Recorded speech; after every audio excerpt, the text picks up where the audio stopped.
పత్రి సార్కి నా యొక్క అనంతకోటి ఆత్మ ప్రణామాలు. సత్యలోకవాసులకి, దివ్యలోకవాసులకి, మహాకారణ లోకవాసులకి, నక్షత్ర లోకవాసులకి, ఏంజల్స్కి, మహోతర్ బాబాజీకి, బుద్ధ భగవానుడికి, రామ్తా మాస్టర్కి, పరమాత్మైన సదానంద యోగి మహారాజ్కి, పరమగురు మండలందరికీ నా యొక్క అనంతకోటి ఆత్మ ప్రణామాలు. యాస్టల్ మాస్టర్స్ అందరికీ పేరు పేరున స్వాగతం, సుస్వాగతం. Welcome masters, welcome welcome. Thank you. అయితే రోజులాగానే ఈరోజు కూడా మరింత జ్ఞానాన్ని, విజ్ఞానాన్ని షేర్ చేయడానికి మరి సాదరంగా వెల్కమ్ చేసేసుకుందాం Shanta madam masters. Madam welcome. Madam welcome to our session. Madam over to you madam. Shanta madam. Thank you madam. Thank you so much. ముందుగా మనందరి గురువారైన బ్రహ్మర్షి పితామహ పత్రీశ్వరి గారికి, స్వర్ణమాల పత్రి మేడం గారికి నా ఆత్మ ప్రణామాలండి. అలాగే విశ్వంలోని గురువులందరికీ నా ఆత్మ ప్రణామాలు, కృతజ్ఞతలు. నాకు జన్మనిచ్చిన తల్లిదండ్రులకు ఆత్మ ప్రణామాలు, కృతజ్ఞతలు. అలాగే వన్యస్ వెజిటేరియన్ టీవీ వ్యవస్థాపకురాలైన స్వప్నేశ్వర్ మేడంకి ఆత్మ ప్రణామాలు, కృతజ్ఞతలు, ధన్యవాదాలండి. నేను ఈరోజు సూర్య నాగమ్మ గారి గురించి రమణాశ్రమ లేఖలు అనేది చివరి భాగంలో చదివేది ఉందండి, చదవండి. Thank you.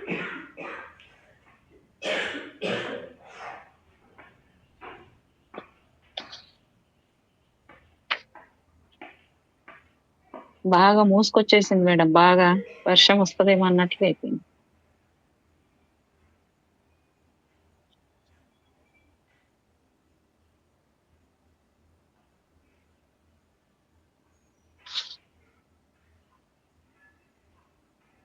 రామేశ్వరంలో 3 రోజులు ఉన్న తర్వాత ధనుష్కోటికి వెళ్ళి అక్కడ నాడారు సత్రంలో దిగి సేతు స్నానానికి వెళ్ళారంట. అదంతా అయిపోయిన తర్వాత వాళ్ళు అంటే ఒక ఈమె అంటే ఈ రమణులు దేహత్యాగం చేసిన తర్వాత ఈమె టూరు అంటే రామేశ్వరము అక్కడంతా వెళ్ళిందనమాట. అక్కడిది అంతా స్టోరీ చెప్పింది. అదయిన తర్వాత అక్కడ 2 పుణ్య దంపతులు దొరికారనమాట ఆమెకి. అక్కడ అంటే పరిచయం అయ్యారు ఈమె ఉన్న సత్రంలోనే. ఆ పుణ్య దంపతులకు దక్షిణ తాంబూలము సమర్పించి వారిని సాగనంపి ఆ రాత్రి ధనుష్కోటిలో ఒంటరిగానే గడిపి మరుదినం ఉదయాన రామేశ్వరం చేరుకొని తిరిగి రామలింగేశ్వరుని దర్శించి ఆ రాత్రికే బయలుదేరి తెల్లవారేసరికి మధురలో దిగి రమణ మందిరం చేరుకున్నాను. అప్పుడు మా పెద్దన్న గారి కుమారుడు తిలకు కోయంబత్తూరు టీ కంపెనీలో పనిచేస్తున్నాడు. మధుర నుండి అక్కడికి వెడదామని యోచిస్తే కొందరు రమణ భక్తులు మధుర నుండి కోయంబత్తూరుకు సరాసరి రైలు ఉన్నది గాని మార్గమధ్యంలో పళని క్షేత్రం ఉన్నది, అది చూచి వెళ్ళరాదా అన్నాడు. అక్కడ తెలిసిన వారెవరూ లేరు కదా అంటే రమణ భక్తులే ఒకరున్నారని వాళ్ళు చిరునామా వ్రాసి ఇచ్చి రాత్రి రైలు ఎక్కించారు. ఉదయం పళనిలో దిగి అక్కడున్న ఆ రమణ భక్తుల సహాయంతో పళని దండపాణి అంటే సుబ్రహ్మణ్యేశ్వర స్వామి దండపాణి స్వామిని దర్శించి ఆ రాత్రికి బయలుదేరి మరుదినం ఉదయాన కోయంబత్తూరు చేరుకొని మా చిన్నన్న గారికి జాబు రాశాను. ఒంటరిగా వెళ్ళానే ఎలాగున్నానో అని భయపడుతున్న వారికి ఆ జాబు శాంతినిచ్చింది. అక్కడ 10 రోజుల నుండి మద్రాసు వెళ్ళాను. అక్కడ 1 వారం గడిపి ఆశ్రమం చేరుటకొక ఉదయాన బయలుదేరి చెంగల్పట్టులో దిగి పశ్చితీర్థం వెళ్ళి ఆ క్షేత్రము చూసుకుని ఆ రాత్రికి రైలెక్కి మరుదినం ఉదయాన ఆశ్రమం చేరుకున్నాను. అటు ఇటు వెళ్ళిన రమణ భక్తులలో కొందరు అప్పటికి తిరిగి వచ్చారు. భగవాన్ శరీరం విడిచిన వెనుక ఆశ్రమ అధికార వర్గానికి తదితరులకు అభిప్రాయ భేదాలు ఏర్పడి కలతలో గజిబిజిగా ఉండుట వల్ల ఏ క్షేత్రంలోనైనా సద్గోష్ఠితో ప్రశాంతంగా జీవితం గడుపుదామనే కాంక్షతోనే అన్ని క్షేత్రాలు తిరిగాను. కొన్నాళ్ళైన వెనుక తిరుపతి, కాళహస్తి కూడా చూసి వచ్చాను. ఎక్కడ చూసినా యాత్రికుల కోలాహలము, పండాల ధనకాంక్ష తప్ప సద్గోష్ఠికి గాని శాంతికి గాని అవకాశం కనిపించలేదు. 56వ అధ్యాయము లేఖలు దీక్షీయ లేఖలు ద్వితీయ భాగ ముద్రణ. రామేశ్వరంలో పార్వతీ పరమేశ్వరుల వలె నాకు సహకరించిన ఆ పుణ్య దంపతులను తలుచుకుని ఆ వృద్ధ బ్రాహ్మణుడు చేసిన హితోపదేశానుసారం శ్రీ గురుపాద రేణువులచే పవిత్రమైన రమణాశ్రమ నివాసమే నాకు శరణ్యమని భావించి ఏ మాత్రము వ్యవహార గోష్ఠిలో చేరక తప్పించుకుని తిరుగుతూ 1954 వరకు అక్కడే ఉండిపోయాను. ఉదయం 8 గంటల లోపల ఇంటి పనులన్నీ ముగించుకొని ఆశ్రమానికి వెళ్ళి ఉపనిషత్ పారాయణము, అభిషేక పూజాదులు అన్నీ చూసుకొని 10 కుటీరానికి చేరుకునేదాన్ని. వ్రాసిన లేఖలన్నీ చూసుకుంటూ కొంచెం సేపు గడిపి భుజించి రవంత విశ్రమించి 1 గంట లేచి స్నానపానాదులన్నీ ముగించుకొని 2 తయారుగా ఉండేదాన్ని. 2:30 కుంజుస్వామి రామనాథయ్యారు వచ్చేవాళ్ళు. వాళ్లకు తెలుగు చదివితే అర్థమవుతుంది. అందువల్ల లేఖలు మొదటి నుంచి పురాణంలాగా చదువుతూ ఉండేదాన్ని. భగవాన్ మాటలు వినాలన్న కుతూహలంతో ఉండుట వల్ల వాళ్ళెంతో సంతోషంతో వినేవాళ్ళు. 4:30 చదవటం విరమించి వేద పారాయణకు వెళ్ళేదాన్ని. అలా కొద్ది రోజులు జరిగేసరికి మరికొందరు పురుషులు, స్త్రీలు రాసాగారు. అదొక గోష్ఠిగా పరిణమించింది. ఒకరిద్దరు గూఢాచారుల వలె వచ్చి విని అవి తామే విన్నట్లు వేరుగా రాయసాగారు. కుంజుస్వామికది తెలిసి అమ్మ కొన్నాళ్ళీ పురాణము ఆపండన్నారు. ఆ గూఢాచారులు వెళ్లే వరకు ఆపవలసి వచ్చింది. వారు ఊరికి వెళ్ళగానే మళ్ళీ ఆరంభించాం. ఈ పురాణ కాలక్షేపంతో లేఖలన్నీ భాషాలోపం లేకుండా చక్కగా సవరణ చేసుకునే అవకాశం లభించింది. ఊళ్ళో ఉన్న రమణ భక్తులు భగవాన్ సశరీరులై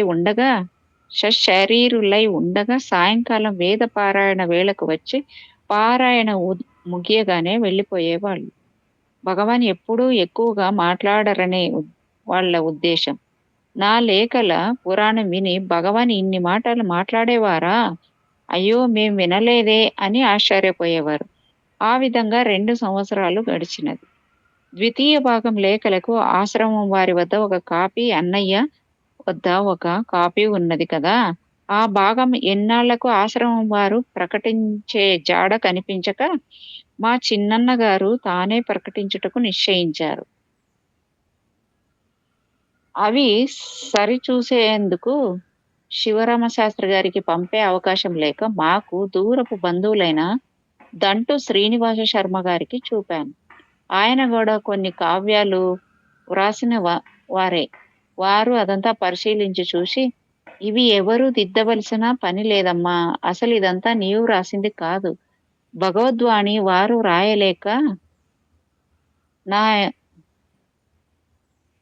వ్రాయలేకనా ఇదంతా నా చేత వ్రాయించింది. నీ కీర్తి వర్ధిల్లాలని నీ చేత ఈ పని చేయించారు అంతే. సూర్య భగవానుడు తన కిరణముల చేతని చంద్రునికి శక్తిని, వెలుగుని ప్రసాదించి అతనిని రాజుగా చేసి తాను మిత్రుడుగా ఉన్నాడని నేనొక పద్యంలో రాశాను. ఇది అలాగే ఉన్నది. శ్రీ రమణ భగవానులు తమ అనుగ్రహ కిరణముల చేతనే నీకు తెలివిని, ధారణా శక్తిని ప్రసాదించి ఈ పని చేయించారు. నీకు కీర్తి రావాలనేనమ్మా. ఎవరు గాని ఆధ్యాత్మిక జీవితానికి ఈ ఒక్క పుస్తకం చదివితే చాలును. ఆలసించక వెంటనే ఈ పుస్తకం ప్రకటించవలసింది అని చాలా దూరం చెప్పారు. ఆ వెనుక ఆ ద్వితీయ భాగం ముద్రణ వేసి ముగింపు సమయంలో మీకిది కావాలనా లేదా అని ఆశ్రమం కమిటీ వారిని అడిగితే మేమే తీసుకుంటామని వారి ఖర్చులతో ఆశ్రమం పేరునే 1953లో శ్రీ భగవానుని నందన వర్ష జయంతి కుసుమార్పణగా అచ్చేయి వచ్చింది. 3, 4, 5 భాగాలు నా వద్దనే ఉండిపోయినవి.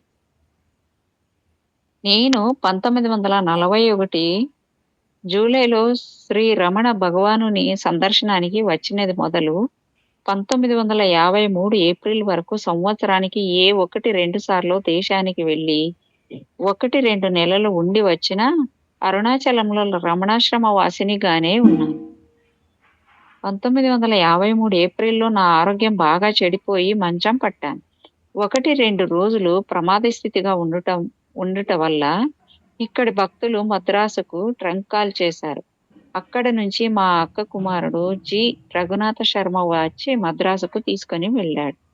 లేడీ డాక్టర్‌కు చూపగా గర్భకోశంలో ట్యూమరు అంటే గడ్డ ఉన్నదని, వారం 10 రోజుల్లో ఆపరేషన్ చేయకుంటే క్యాన్సర్ కాగలదని చెప్పింది.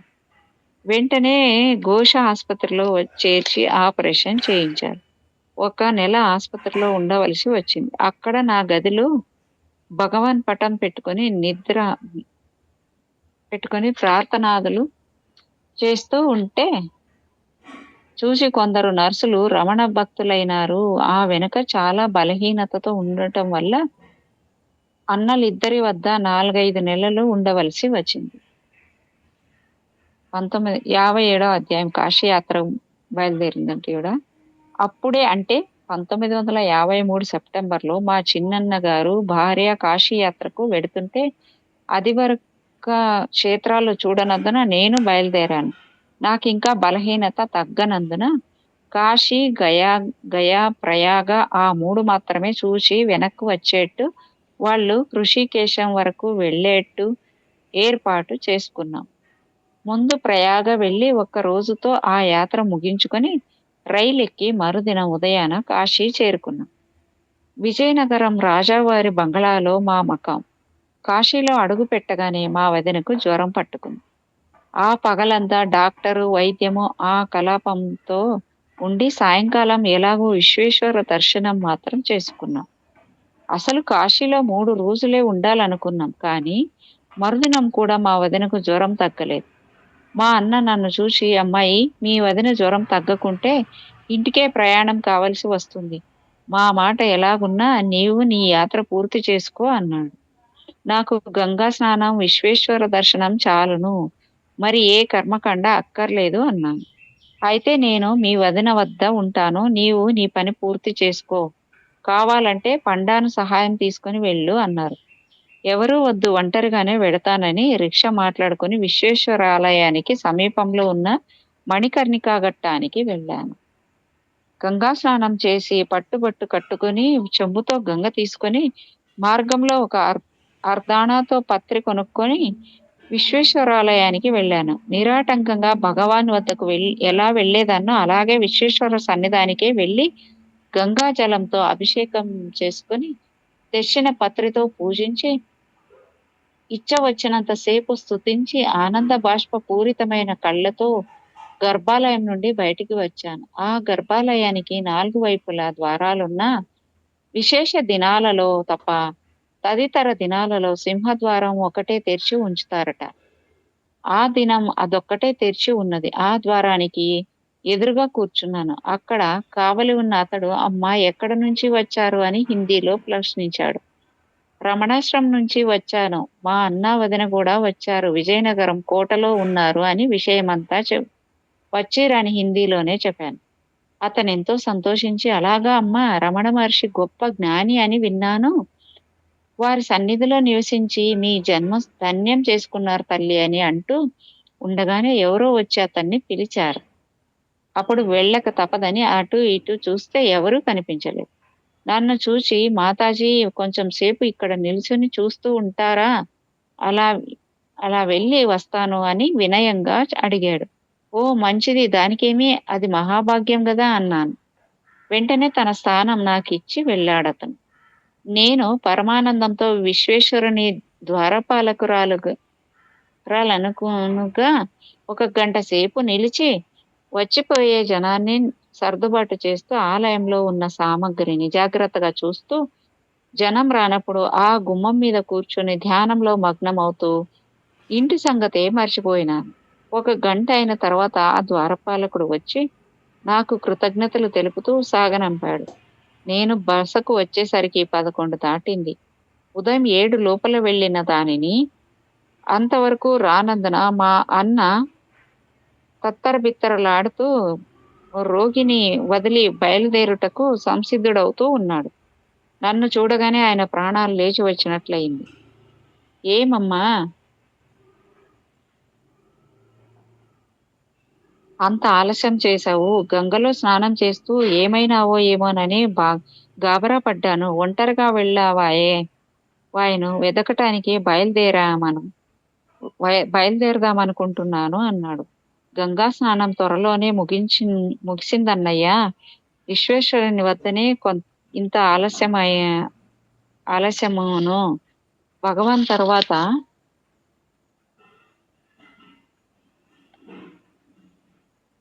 సులభంగా దర్శనము, సేవ భాగ్యము ఇచ్చే నిరాడంబర దైవము విశ్వేశ్వరుడొక్కడే కనిపిస్తున్నాడు.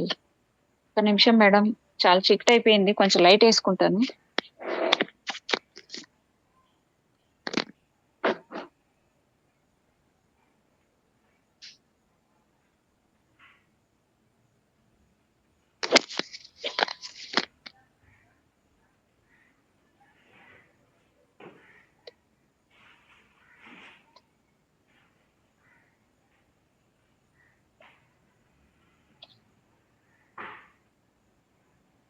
సులభంగా దర్శనము, సేవా భాగ్యము ఇచ్చే నిరాడంబర దైవము విశ్వేశ్వరుడొక్కడే కనిపిస్తున్నాడు.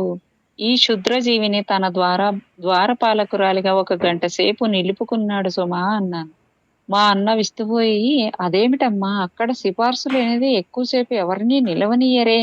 నీవు గంటసేపు ద్వారం వద్ద నిలవటానికి ఎవరు సిఫార్సు చేశారు అన్నాడు. భగవాన్ దగ్గర కన్న బిడ్డలాగా నిలిచి సన్నిధి సేవ చేసేందుకు ఏ పరమాత్మ సిఫార్సు చేసి పెట్టాడో ఆ పరమాత్మయే ఈనాడు విశ్వేశ్వరుని ద్వారపాలకురాలిగా నిలిపి సేవా భాగ్యము లభించేటట్టు చేశాడు అని జరిగిన సంగతంతా చెప్పాను. వారెంతో ఆశ్చర్యంతో అదంతా శ్రీ రమణానుగ్రహమే నమ్మా అన్నారు. ఆ వెనక నాకే ఆశ్చర్యం కలిగింది. వెండి సామానుతో నిండి ఉన్న ఆ దేవాలయం ఆ ద్వారపాలకుడు సరికొత్త దానినైన నాకు ఒప్పగించి వెళ్ళాడంటే ఏం చెప్పాలి? అంతా రమణానుగ్రహమే తప్ప మరేమీ కాదు. 58 ఏషణాత్రయం. మా వదినకు క్రమంగా జ్వరం తగ్గింది. ఆ వెనుక వాళ్ళు తీర్థవిధి వగైరా కర్మకాండంతా ముగించేసరికి 10 రోజులు పట్టింది. నేను మాత్రం యథావిధిగా 9 రోజులు గంగా స్నానము, విశ్వేశ్వర సేవ చేసుకున్నాను.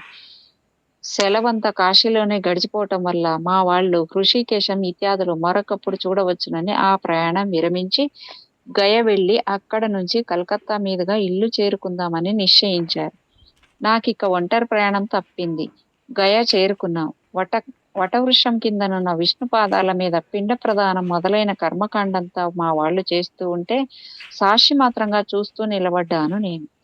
ఆ కర్మకాండంతా ముగిసిన వెనుక కాయ, పండు, ఆకు వదలాలి. ఇక్కడ దంపతులు ఇద్దరు ఒకటే మాట అనుకొని వదలండి అంటూ మా వాళ్ళిద్దరికీ బోధిస్తే వాళ్ళేదో ఆలోచించి వదిలారు. ఆ గయావళి బ్రాహ్మణుడు, కాశీ నుంచి మాతో వచ్చిన పురోహితుడు ఇద్దరు నన్ను చూసి, అమ్మా, మీరేమి వదులుతారు అన్నారు. అయ్యా, ఇక్కడ అసలు ముఖ్యంగా వదలవలసిన 3 ఏవో చెప్పండి అన్నాను నేను. ఏషణాత్రయమమ్మా అన్నారు వారు. ప్రక్కన కొందరు ఆంధ్రులు ఉండి, ఏషణాత్రయం అంటే ఏమి? కాశీ నుంచి వచ్చిన మా పురోహితుడు ఆంధ్రుడే కనుక అతడందుకొని దారైషణ, ధనైషణ, పుత్రైషణ ముఖ్యంగా వదలవలసినవి ఈ 3ను. అవి వదలలేని వారికే ఏదో కూర, పండు, ఆకు వదలమని చెప్పారు అంతే అన్నాడు. నేను అంజలి ఘటించి విష్ణుపాదమునందు దృష్టి నిలిపి, అయ్యా, నేను ఆ ఏషణాత్రయమును వదులుతున్నానని గట్టిగా చెప్పలేను, కానీ అవి నన్ను వదిలిపోవునట్టు అనుగ్రహించమని హృదయపూర్వకంగా భగవంతుని ప్రార్థిస్తున్నాను అంతే అన్నాను. ప్రక్కన ఒకరుండి, ఆమె రమణ మహర్షి శిష్యురాలండి, రమణాశ్రమం నుంచి వచ్చింది అన్నారు. ఓహో, అలాగా. ఆ మహానుభావుని సేవించిన వారికి ఇదంతా అక్కర్లేదు అంటూ అంతా ఎవరి పనుల్లో వారు మగ్నులైపోయారు. 59వ అధ్యాయము గంగాభిషేకం. బుద్ధగయలో సిద్ధార్థుడు తపస్సిద్ధిని పొందిన వృషరాజమును దర్శించి దాని క్రింద రవంత విశ్రమించి అక్కడి నుంచి గయ వచ్చి సరాసరి కలకత్తా చేరుకొని ఉగ్ర రూపిణియకు కలకత్తా కాళిని, రామకృష్ణ పరమహంస సేవించిన ప్రశాంత కాళిని చూసి, బేలూరులో రామకృష్ణ మఠం చూసి పూరి జగన్నాథుని సేవించి రాజమండ్రిలో గోదావరి తీర్థం గంగలో కలుపుకొని విజయవాడ మద్రాసులలో మజిలీ చేసి క్రమంగా గంగ చెంబుతో సహా భగవాన్ జయంతి ఇంకొక నెల రోజులున్నదనగా రమణాశ్రమం చేరుకున్నాను. జబ్బుతో వెళ్ళిన వెనక తిరిగి అదే రావటం కనుక అందరూ చుట్టుమూగారు. భగవాన్ జయంతి నాడు నేను తెచ్చిన గంగతో రమణేశ్వర లింగానికి అభిషేకం చేశారు. ఆ గంగా తీర్థము భోజన సమయంలో అందరికీ ఇచ్చాను. మద్రాసు నుంచి మా అన్న, ఆయన స్నేహితులు కుటుంబాలతో వచ్చారు. విజయవాడ నుండి మా పెద్దన్న గారు రెండవ కుమారుడు రాధాకృష్ణమూర్తి భార్యా సమేతంగా వచ్చాడు. ఈ విధంగా భగవాన్ తమ జయంతి మహోత్సవంలో వైభవోపేతంగా నా గంగా సమారాధన జరిపించారన్నమాట. భ- భక్త పరతంత్రులు గదా భగవాన్. 60వ అధ్యాయము ఆశ్రమ నివాస విరమణ. రాజుశెట్టి కాంపౌండులో నేను ఉంటున్న ఇల్లు శిథిలావస్థకు రావటం వల్ల 1953లో ఆ కాంపౌండులోనే ఒక చిన్న ఇంటికి నా మకాం మార్చాను. అక్కడే జబ్బు చేసి వెళ్ళటం జరిగింది. తిరిగి 53 చివరలో కాశీ నుంచి వచ్చి ఆ ఇల్లు మరీ చిన్నదగుట వలన ఆ ప్రక్కనే మరొక భాగానికి మారాను. ఇన్ని చోట్లకు మారినా ఆ మొదటి ఇంటి సౌకర్యం రాలేదు. ఆపరేషన్ అయిన వెనక నడుములోనూ శరీరంలోనూ బలం తగ్గిపోయి రమణాశ్రమ నివాసం చాలా కష్టమైంది. మా అన్నలోనూ నీ శరీరం ఇప్పుడు దుర్బలం అయింది, భగవాన్ సశరీరులుగా లేరు కదా, ఇక మాకు దగ్గరగా ఉండవలసినది అన్నారు. వెనుకటి వలెనే వారి ఇళ్లల్లోనే ఉండమన్నారు. కానీ వదిలిన సంసారాలలో తిరిగి ప్రవేశించడం ఇష్టం లేక విడిగా ఏదైనా ఏర్పాటు చేస్తే ఉంటానన్నాను. విజయవాడలో పెద్దన్న గారు కాంపౌండులో గాని, మద్రాసులో చిన్నన్న గారి కాంపౌండులో గాని విడిగా 2 గదులు కట్టిస్తాము అన్నారు. కాంపౌండులో కాకుండా కొంచెం దూరంగా ఉంటే మంచిదని నా పట్టుదల. 1940 నుంచి అప్పటి వరకు అంటే 54 వరకు ఏకాంతంగా ఉండి మళ్ళీ సందడిలో చొరబడడం ఎందుకని నా తలపు. వారిక ఈ దుర్బల స్థితిలో ఒంటరిగా ఉండలేనేమోనని బాధ. ఈ ఆలోచనలతో ఏదీ తెంపు లేక 1954 మార్చి వరకు అరుణాచలంలో రాజుశెట్టి కాంపౌండులోని ఏదో ఒక కుటీరంలో ఉంటూ వచ్చాను. కానీ నీటి వసతి లేక బజారు దూరం గనుక ఆ బలహీనతతో కాలం గడపటం దుర్భరమైంది. అప్పుడు భగవాన్ దయ వల్ల నాలో నాకే ఒక యోచన కలిగింది. ఏమంటే రమణ సందర్శనానికి రాక పూర్వము అంటే 1940లో నా జన్మస్థానమైన కొలనుకొండకు వెళ్ళి 1 సంవత్సరం అక్కడ ఉండి ఆ గ్రామానికి అధిష్టాన దైవమైన భోగేశ్వరుని సేవించిన వెనుక కదా నాకు శ్రీ గురుని సన్నిధి సేవ లభించింది. తిరిగి నా మకం అక్కడికే మారిస్తే ఆ భోగేశ్వరుని ఆరాధించవచ్చును. పెద్దన్న గారికి కొంచెం దగ్గరగాను ఉంటుంది. ఏకాంతవాసానికి భంగం ఉండదు. క్రమంగా భగవానులు ఏదో ఒక పంతా చూపకపోరు అని తోచి అక్కడికే వెళదామని నిశ్చయించాను. ఇంతలో విజయవాడలోనున్న మా పెద్దన్న గారి 3వ కుమార్తె విద్యకు వివాహం 1954 మార్చిలో జరగగలదని నన్ను రమ్మని వ్రాశారు. ఇది భగవదాదేశమే కాబోలునని కొలనుకొండ ఇంట్లో పెట్టడానికి భగవాన్ ఫోటో పెద్దది ఒకటి పెట్టెలో పెట్టుకొని వెళ్ళాను. వివాహ మండపంలోనూ ఆ ఫోటోయే అలంకరించాం. కొలనుకొండ నివాసము. వివాహ కలాపం ముగింపు కాగానే మా చిన్నన్న గారు తాను కాశీ నుంచి తెచ్చిన గంగ కొలనుకొండ భోగేశ్వర స్వామికి అభిషేకం చేయాలని ఒక మంచి రోజున బయలుదేరుతూ ఉంటే నేను నా కొలనుకొండ నివాస సమాచారం వారందరికీ తెలియజేసి భగవాను పటం తీసుకుని బయలుదేరాను. విజయవాడకు కొలనుకొండ 4 మైళ్ళు మాత్రమే ఉన్నది. కారులో బయలుదేరి కృష్ణా నదిలో స్నానం చేసి ఒక బిందెతో తీర్థం తీసుకుని బ్రాహ్మణుని వెంట పెట్టుకుని వెళ్ళాం. కొండ ఎక్కి భోగేశ్వరునకు అభిషేకము అర్చనాదులన్నీ ముగింపైన వెనక ఆ బ్రాహ్మణులని చేతనే మా తండ్రి కట్టిన ఆ ఇంటి హాల్లో భగవానుని పటం పెట్టించి అష్టోత్తర శతనామాదులతో అర్చన చేయించి టెంకాయ పళ్ళు నివేదన చేయించాను. ఆ ఇల్లంతా ఆక్రమించుకొని ఉన్న వారందరినీ ఖాళీ చేయండని చెప్పించి విజయవాడ చేరుకొని భగవానుని ఆరాధన వేళకు ఆశ్రమం చేరుకున్నాను. ఆరాధన ముగిసిన వెనక కొంత సామాను బీదలకు పంచిపెట్టి, కొంత మళ్ళీ వచ్చినప్పుడు వాడుకునే నిమిత్తం పుంజుస్వామి గదులలో పడేసి, ముఖ్యమైన మూటగట్టుకొని భగవాన్ ఫోటోలన్నీ భద్రంగా తీసుకొని ఇల్లు ఖాళీ చేసి బయలుదేరబోతే ఎంతో దుఃఖం వచ్చింది. అక్కడి మిత్రులంతా ఎందుకమ్మా విచారిస్తావు? నీవు ఎక్కడుంటే భగవాన్ అక్కడే ఉంటారు. అదే ఆశ్రమం అవుతుంది. నీవు ఎక్కడున్నా రమణాశ్రమ నివాసినివే. జయంతికి ఆరాధనకు ఇక్కడికి వచ్చి వెళుతూ ఉండమ్మా అని సలహా చెప్పారు. నాకున్న కొద్ది సామానుతో మద్రాసు, విజయవాడ మీదుగా కొలనుకొండ చేరుకున్నాను. ఉత్తర ప్రక్క భాగంలో మాత్రం ఒక్క కాపురం ఉంచి తక్కిన ఇల్లంతా ఖాళీ చేయించుకొని హాలులో శ్రీ రమణ భగవానుని చిత్రపటాలన్నీ అలంకరించుకొని అదొక ఆశ్రమంగానే ఏర్పరచుకున్నాను. ఉదయం సాయంకాలం భగవానుని స్తోత్ర పఠనాదులతో సేవ, మధ్యాహ్నం 2 గంటల నుండి పురాణ కాలక్షేపము. భగవానుని సేవతో పాటు భోగేశ్వర, విశ్వేశ్వర, పట్టాభిరామ దేవాలయ సేవ కూడా చేస్తూ వచ్చాను. అరుణాచల దీపం వేళకు ఆశ్రమం వెళ్లే అవకాశం లేక కొలనుకొండ కొండ మీదనే అఖండం పెట్టి భగవాన్ సన్నిధిలో దీపోత్సవం జరుపుకున్నాం. 1940లో అంటే ఆశ్రమానికి వెళ్ళక పూర్వం భోగీశ్వరుని సేవించి ఉన్నాను గదా! ఆ భోగీశ్వరుని అనుగ్రహం వల్లనే శ్రీ గురు లాభం కలిగిందన్న విశ్వాసం కలిగి ప్రస్తుతం చెదలు పుట్టలతో నిండి ఉన్న ఆ దేవాలయం కొంచెం బాగుపరచాలన్న సంకల్పం కలిగింది. ఇక మేస్త్రిని మాట్లాడి గర్భాలయంలో సిమెంట్ చేయించుటకు తలపెట్టాను. అప్పుడు ఆ లింగం చుట్టూ కూలీలు త్రవ్వితే లింగ మూల భాగం పద్మాకారంగాను, లో వరుసన స్తంభాకారంగాను గోచరించినవి.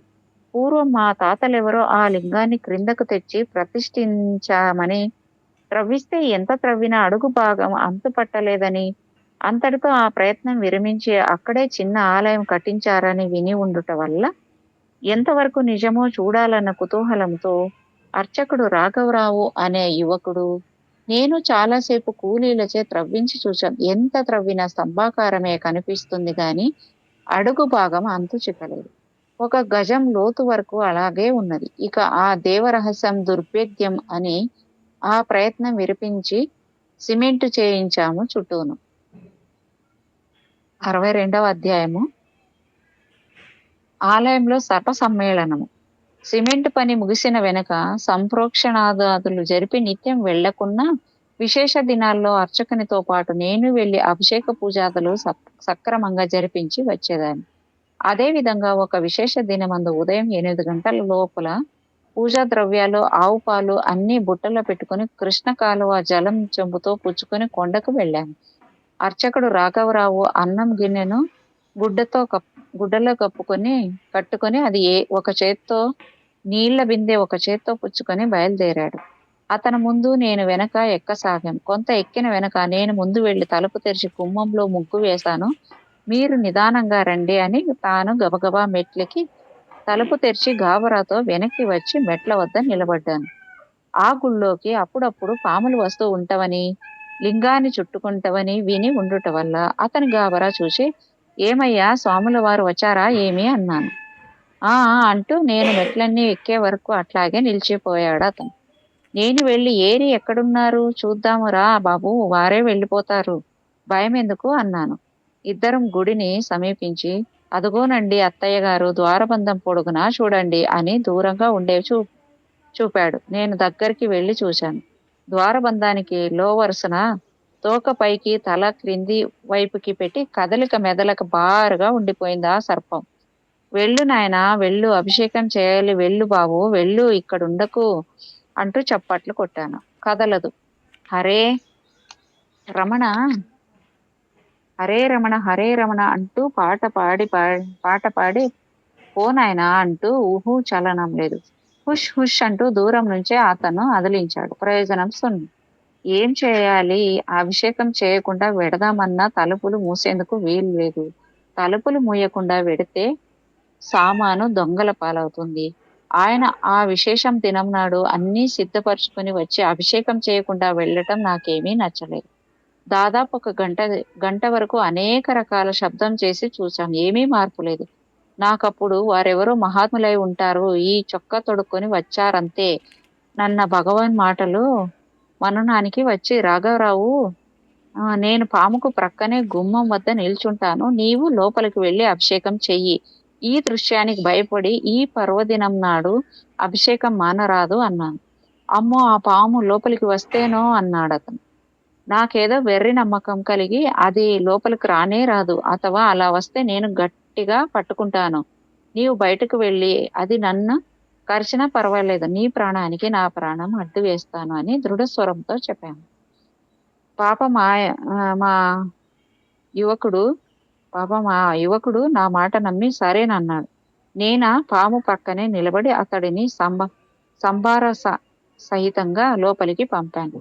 భయంతోనే యథావిధిగా అభిషేక అర్చనాదులు నడిపి ధూప దీప నైవేద్యాలన్నీ జరిపి నా చేతికి మంత్రపుష్పానికి దళాలిచ్చి మంత్రపుష్పం చదివాడు. నేను మాత్రం కదలక ఆ పాము ప్రక్కనే నిలిచి చూస్తూనే ఉన్నాను.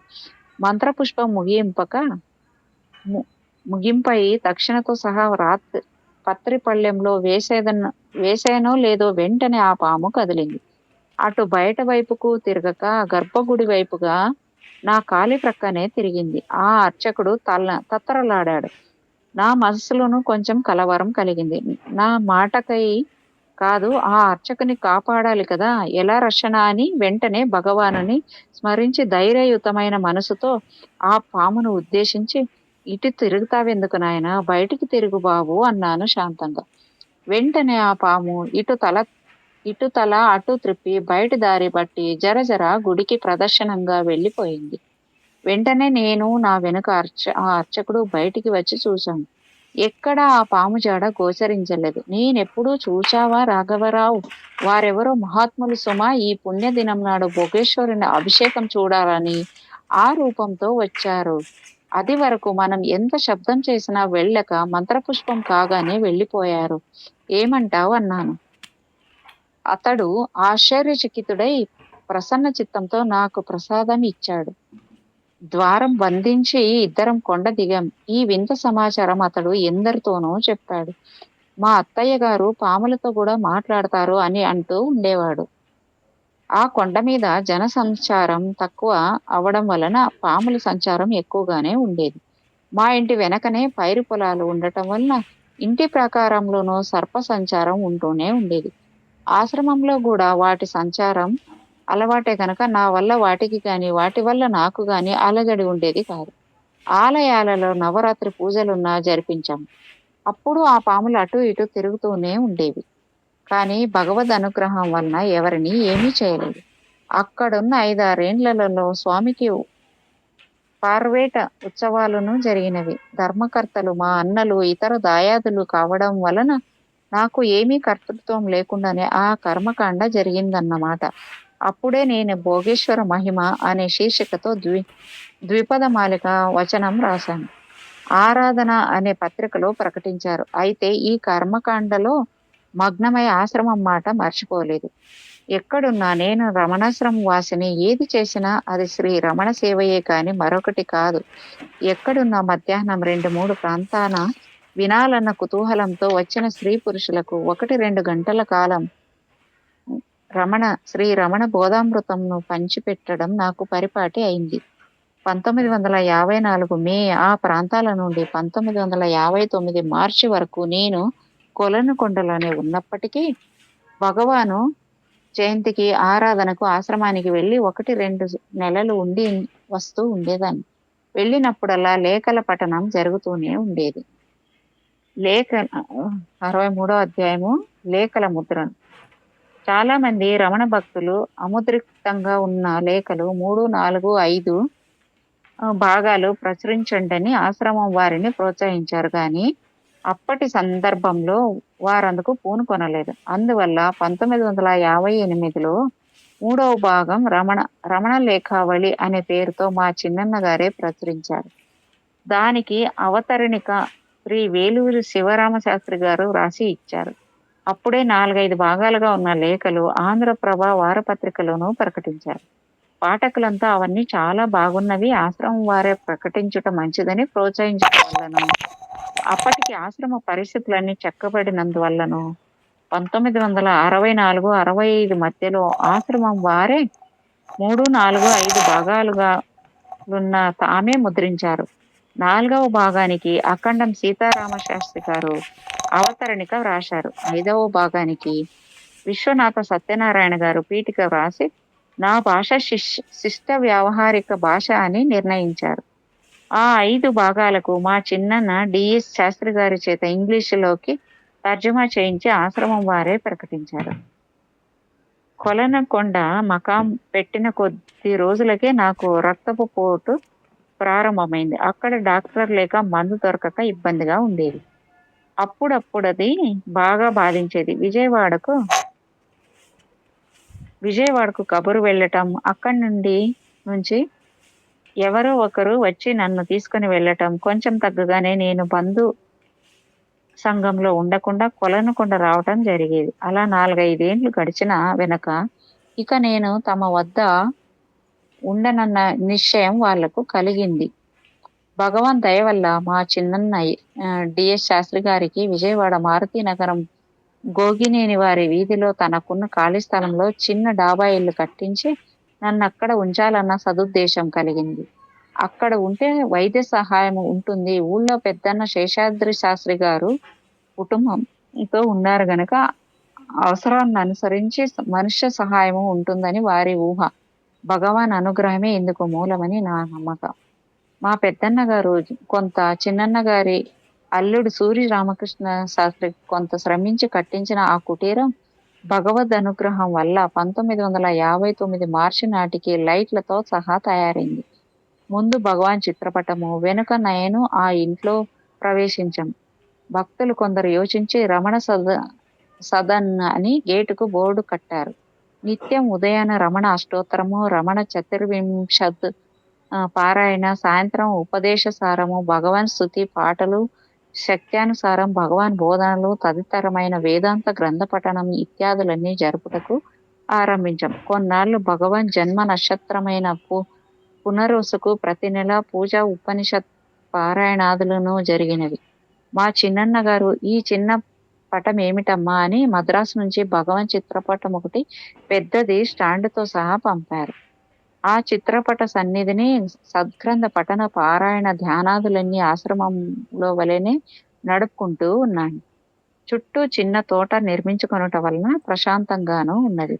ప్రతి శుక్రవారం సాయం సమయమందు స్త్రీలును, ప్రతి ఆదివారం సాయంకాలం స్త్రీ పురుషులను కొందరు సమావేశమై ఆధ్యాత్మిక చింతనలో గడుపుతూ ఉంటారు. లేఖలు చదివిన రమణ భక్తులు కొందరు పొరుగురు నుంచిను అప్పుడప్పుడు వచ్చి చూచి వెడుతూ ఉంటారు.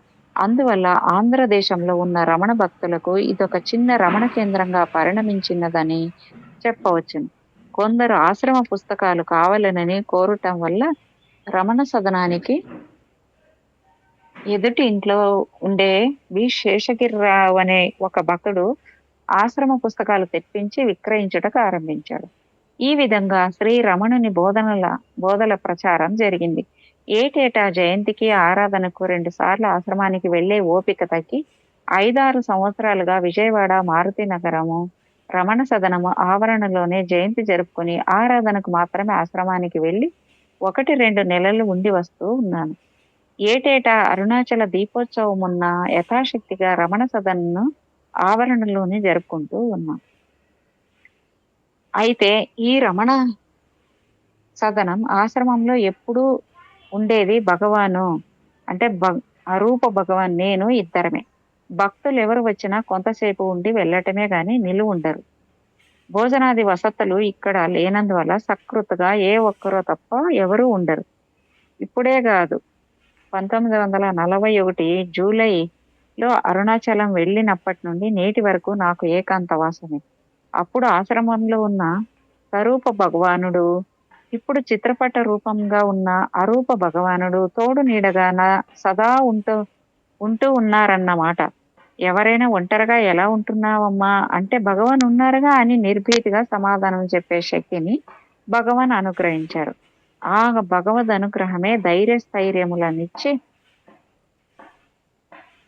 యోగి యుంజీత సతత మాత్మానం రహస్య స్థితః ఏకాకి యత చిత్తాత్మ నిరాశీరపరిగ్రహ అంటే తాత్పర్యం ఏమంటే ఆత్మ ధ్యానముల గల యోగి నియమింపబడిన మనస్సు దేహము కలవాడై కోరిక లేని కోరికలు లేనివాడై పరిగ్రహ శూన్యుడై ఒంటరిగా రహస్య ప్రదేశమునందు నివసించు అంతఃకరణమును సదా నిగ్రహించవలెను అన్న గీతావచనము 1941 నుండి నేటి వరకు నా జీవితాన్ని నడుపుతూ ఉన్నదని భావిస్తూ ఉన్నాను. ఆ అనుగ్రహమే క్రమంగా నన్ను పరిపక్వ స్థితికి తెచ్చి విహాయ కామాన్ యస్సర్వాన్ పుమాంశరతి నిస్సస్పృహ నిర్మోహో నిరహంకార సశాంతి మదిగచ్చతి.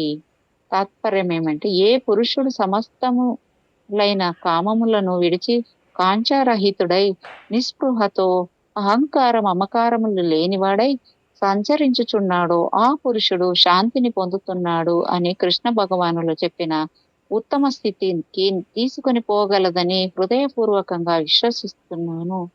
భగవాన్ అనుగ్రహించుగాక.